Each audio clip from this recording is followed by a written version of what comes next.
I was flying home from Arizona, and I don't want to go to the airport till like the right before my flight. And so right at the exact last moment, I'm like, all right, let's dip. Let's get out of here. Let's go, buddy. I show up at the airport with a little bit of time to spare. And right then, I get this Google alert on my phone.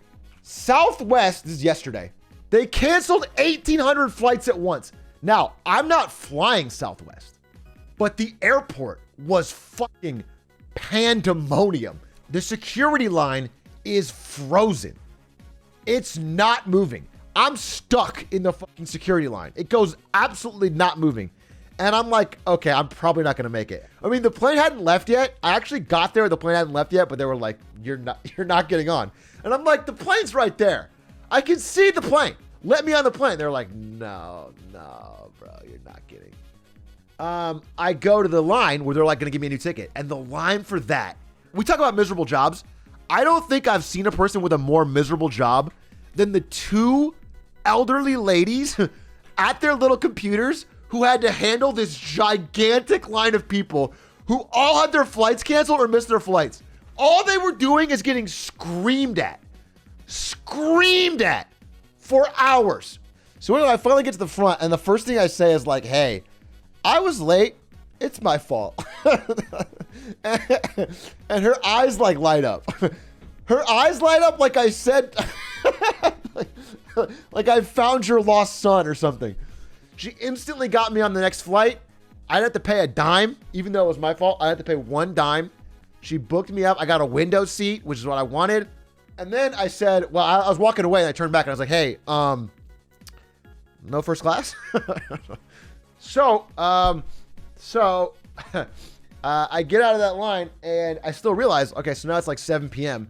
My flight isn't until 10 a.m. the next day. And that was like the earliest flight they had out. I call one of my friends to see if I can stay with him. And I don't know his girlfriend that well, but one thing I found out about her when I come, he's like, yeah, you can come stay over, is that she's like the world's biggest Scooby-Doo fan.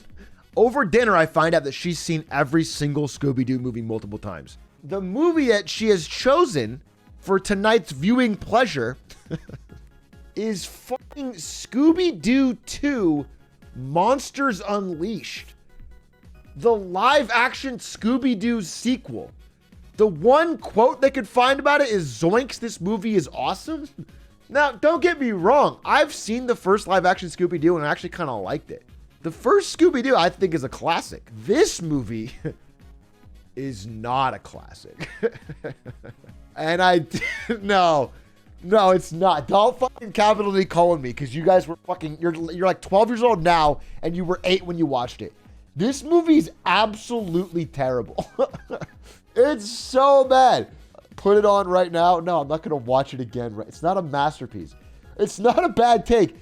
I will obviously not apologize for my take. This movie is awful. Critics and me agree. Children agree. Only people that don't agree are fucking you guys. Scorsese's best couldn't touch this classic. Really? Martin Scorsese, one of the most celebrated directors of all time, at his absolute best, couldn't touch the live-action Scooby-Doo sequel, where at one point, Scooby-Doo puts on a big fro and does like a 70s blaxploitation style. Hey, dog. Rut road. The main arc of the movie, literally the emotional arc of the movie, is that Shaggy and Scooby think they're not good enough to be heroes because they always mess things up. And then at the end of the movie, Velma gives them a speech like, I wish I could be more like you guys. You guys are so free and so open. Nobody's ever confused if you're happy or you're hungry. It's so amazing. What? What? Nobody's confused if you're happy or hungry because you smile and say I'm hungry. How is that something? How is that a fucking emotional crux in the movie? And they're like, yeah, we are heroes. How does that make them heroes? What the fuck are you talking about? Who wrote this? It's fucking garbage. And then she hands them the fucking MacGuffin device that defeats all monsters, and they drop it. The exact thing they've been saying they're not going to do all movie. You know what? Maybe they could finally earn the chance to be a hero. They're not going to fuck it up. They're going to screw it up. They get the device, and then they drop it. So they fuck it up exactly like they said they were going to do. So they are fuck-ups. They are bad heroes. It's baffling. And the movie makes no sense. And then also, Seth Green is in the movie, and he's got a crush on Velma.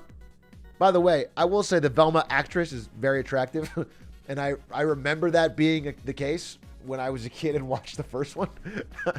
Okay, he asks her on a date or something, and she goes, no, my heart belongs to science. But then she goes to Daphne and goes like, I really did want to date him, but I'm too nervous. What?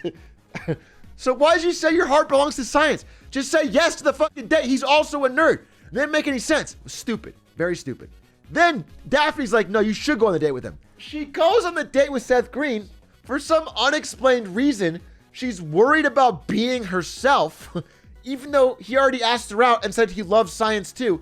So she wears a full, this is obviously just fucking bait from the director, I guess, to keep the adults interested. I don't know what. She wears a full top to bottom like jumpsuit, like a Britney Spears in that music video red jumpsuit, like flesh hugging jumpsuit for no reason. In the most unrealistic part of the movie with talking dogs and fucking monsters, Seth Green goes, you know, I didn't really enjoy this date because of how you dressed. Like, that's not the you that I fell in love with. Excuse me, Seth Green? You are fucking 4 feet shorter than this woman. What the fuck are you talking about turning her down? Because she wore that fucking... What are you talking about? And then, by the way, this is off topic. The fucking Mystery Inc., instead of being a scrappy band, you know, you guys remember in the first one, it's kind of funny because the entire group argues and they break up and then they get back together for one last mystery. And they have a gigantic fucking headquarters, like a Teen Titans T for Mystery Inc. And they have like a stretch Hummer. And the entire time, they are wearing merch with their own face on it. They've only solved one crime canonically. They also live in a city called Coolsville. They keep talking about it. Like, how are we going to save Coolsville? People of Coolsville have to love us. Shut the fuck up. Coolsville? The villain is the media. So I don't know what kind of fucking Trump staffer wrote this movie, but the whole movie is about how the media always lies. You know how in Scooby-Doo, the one conceit is that the monster is never real. That is the one thing about Scooby-Doo. The monster is never real. You always unmask them and find out they're a person. It turns out a scientist invented something called, I'm not kidding, randomonium. Randomonium is the fucking MacGuffin that invents real monsters. How fucking lazy of a screenwriter are you?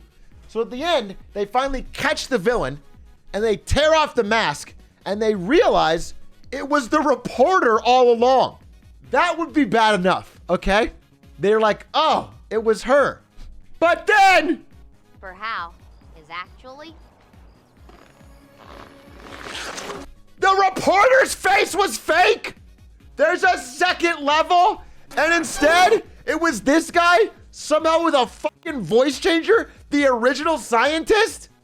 It's so fucking stupid. It's so fucking bafflingly stupid that I'm completely shocked. The original randomonium scientist was, for some reason, wearing this. Taken of Jacobo in front of the Coulsonian. The Coulsonian. That's what they call the Smithsonian Museum in Coolsville. The Coulsonian. That makes sense. By the way, this is a man who faked his own death to escape the authorities, is apparently just chilling for a press photo in front of the museum, and that's the one piece of evidence that fucking cracked him. It's the worst movie I've ever seen! That's probably all I have to say about that movie. In the end, I give it a 9 out of 10. IGN style score. I hated every single moment of it. It was a waking nightmare from which I'll never escape. 8.3. That wasn't, you know what's funny? Is that was not really part of the story I was telling. I got completely sidetracked. Did you tell that girlfriend her movie sucked? Of course not.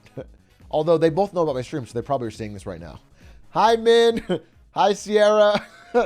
Sorry, I didn't enjoy it. I'm sorry. I didn't enjoy watching it. I couldn't tell you to your face. But I appreciate your fandom for Scooby-Doo. Boston viewer? Fuck.